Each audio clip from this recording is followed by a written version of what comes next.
अनूपशहर आर्य समाज स्थापना दिवस पर महेश दयानंद सरस्वती की शोभा यात्रा बड़े ही हर्षोल्लास के साथ निकाली गई। यह शोभा यात्रा नगर के मुख्य मार्गों से गुजरती हुई कस्बा स्थित मोहल्ला नेहरूगंज रॉबिन भारद्वाज के यहां संपन्न हुई।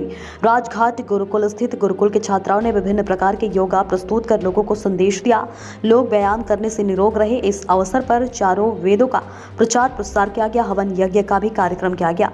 यजमान रविंद्र कुमार भारद्वाज एवं शशि भारद्वाज, यज्ञ ब्रह्मा डॉक्टर ओम आचार्य, भजक उपदेशक पंडित प्रताप वैदिक एवं सुखदेव आर्य, वेद पाठी शिवम शास्त्री एवं ध्रुव आचार्य, रामावतार आर्य आचार्य, सोमपाल, वीरेंद्र सिंह आर्य, गंगा प्रसाद निराला आदि उपस्थित रहे। गुरुकुल राजघाट के ब्रह्मचारी योग का विशेष प्रदर्शन किया एवं प्रसाद वितरण हुआ। समाज में व्याप्त कुरीतियों को समाप्त करने के लिए आह्वान किया गया। नशा जैसे व्यसनों को दूर करने के लिए भी संकल्प लिया गया। देखिए बुलंदशहर से संवाददाता रविंद्र कुमार के साथ योगेंद्र प्रजापति की ये खास रिपोर्ट। महर्षि दयानंद सरस्वती द्वारा स्थापित ऋषियों की वो विलुप्त विद्या की जो आधुनिक भारत में पढ़ाई करके वेदों को भुला दिया गया था, उस विद्या को उन्हें स्वामी दयानंद सरस्वती ने अर्जित किया और वेदों का भाष्य करके जन जन को उत्तम बनाने का जो एक अभियान चलाया स्वामी दयानंद सरस्वती ने, वो आर्य समाज के माध्यम से चलाया। तो इस संस्था का नाम है वेदों का प्रचार करने वाली संस्था आर्य समाज।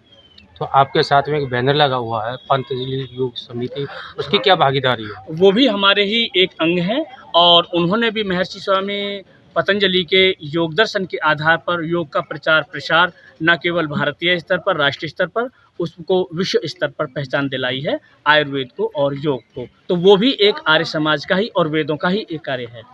तो सर, मेरा सबसे सवाल आपसे ये है, ये जो बच्चे आपके यहाँ पर आए हैं, इन्होंने योगा किया है, तो ये किस विद्यालय से? ये हमारा आर्ष गुरुकुल राजघाट बुलंदशहर जो गंगा के किनारे पड़ता है, वहाँ पर रह कर के ये विभिन्न स्थानों के ब्रह्मचारी आचार्यों के सानिध्य में तप करते हैं और विद्या अध्ययन करके समाज के लिए उपयोगी बनेंगे, राष्ट्र के लिए उपयोगी बनेंगे। इस भावना से इनका वहाँ पर अध्ययन। आपने महेश दयानंद सरस्वती की शोभा यात्रा निकाली है, तो इस पर समाज के लिए क्या संदेश देना चाहते हैं? समाज को हम ये संदेश देना चाहते हैं कि सभी लोग अपनी सर्वांगीण उन्नति करें। सर्वांगीण उन्नति के अंतर्गत सभी लोग स्वस्थ हों, शारीरिक रूप से बलवान हों, उनका खान पान उत्तम हो, शाकाहारी हो और उनकी बौद्धिक शक्ति का विकास हो। उसके लिए वेद शास्त्रों का वो अध्ययन करें और आत्मिक शक्ति के विकास के लिए वो परमात्मा की भक्ति करें। हम समाज को ये संदेश देना चाहते हैं कि हमारे समाज के कोई भी युवा पथभ्रष्ट न हो, मांसाहार का, शराब का सेवन न करें, चरित्रवान बन करके संस्कृति की और सभ्यता की रक्षा करें और भारत का गौरव विश्व पटल पर बढ़ाएं। तो सर, आपसे मेरा ये सवाल है, समाज की में जो कुरीतियाँ व्याप्त फैली हुई हैं, उस पर आप क्या कहना चाह रहे हैं? आपकी संस्था क्या जागरूक कर रही है समाज के लिए? जैसे कि अभी हमने इसी के अंतर्गत रैली निकाल करके जनमानस को जो है जागृत करने का प्रयास किया कि आप सब लोग वेदों की ओर लौटो।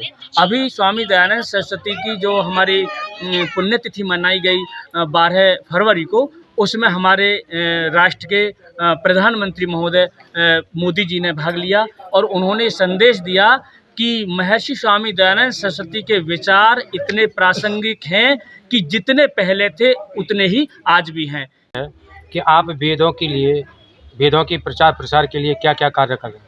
वेदों के प्रचार प्रसार के लिए आर्य समाज के सौजन्य से 600 के करीब गुरुकुल हैं, जो कन्याओं गुरुकुल हैं, कुछ लड़कों के गुरुकुल हैं और सभी जगह वेद शास्त्रों का अध्ययन ब्रह्मचारियों को कराया जाता है।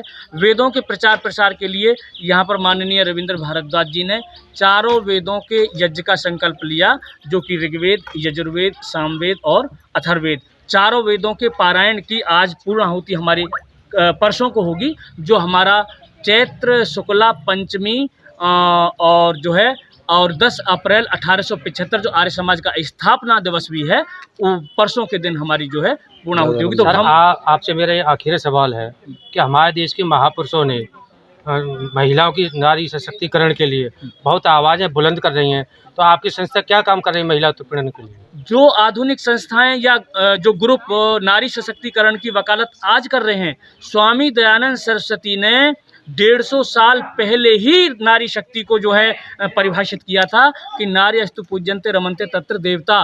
कि जिन कुलों में, जिन राष्ट्रों में नारियों का सम्मान होता है, उनकी पूजा होती है, वहाँ पर दिव्य गुण अर्थात देवताओं का निवास होता है। वहाँ पर प्रसन्नता, खुशियाँ, प्रेम, संगठन, सौहार्द, संपन्नता सब कुछ गुण आते हैं। सर, वर्तमान में आपकी संस्था क्या काम कर रही है? वर्तमान में हमारी संस्था कन्याएं गुरुकुल चला रही है। आर्यवीर दल के माध्यम से उनको सेल्फ डिफेंड बनाने के लिए उनको इतना व्यायाम करा के, इतना कौशल और इतनी महारत हासिल करा दी जाती है कि कोई भी चरित्रहीन व्यक्ति उनकी ओर आंख उठाकर नहीं देख सकता। आज हमारे समाज की जो महिलाएं हैं वो वेद मंत्र बोल करके यज्ञ करा रही हैं और राष्ट्र की सेवा में और खेलों की प्रतियोगिताओं में जो गोल्ड मेडल तक प्राप्त कर